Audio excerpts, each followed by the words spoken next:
માછલીપીઠ મુકામે એકલી રહું છું અને હું પારસી સિનિયર મહિલા છું. અમારી જમીનો સુરત મુકામે દસ્તીપુરા વિસ્તારમાં જ્યાંથી જિલ્લાની બ્રિજ પસાર થાય છે તે એરિયામાં આવેલી છે. એમાં ઘણી જમીનો અમે કોર્પોરેશનને આપેલી છે અને એક જમીન એમને સ્કૂલ બનાવવા માટે દાનમાં આપેલી છે. તે જમીનો પર છોકરાઓ વસી ગયેલા છે.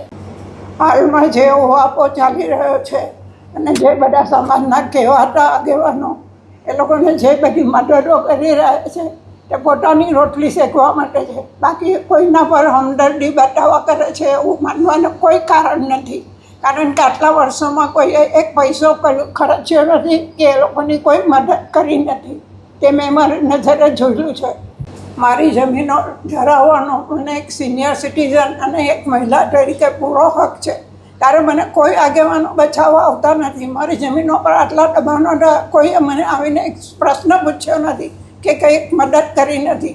તો હમણાં તમારી રોટલી શેકવા તમે શું કામ મને હેરાન કરી રહ્યા છો? જે ડિમોલિશન કરેલું છે એ કોર્પોરેશન પોતે પોતાની જમીનનો કબજો લઈ રહ્યું છે.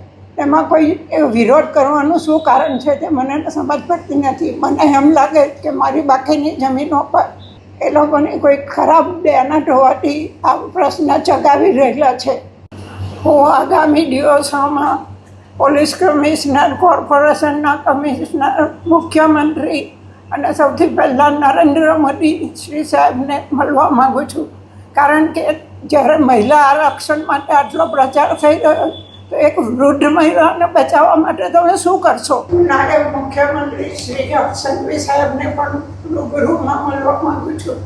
કારણ કે એ તો સુરતના છે અને એ અમારા ફેમિલી માટે જાણકાર જ છે.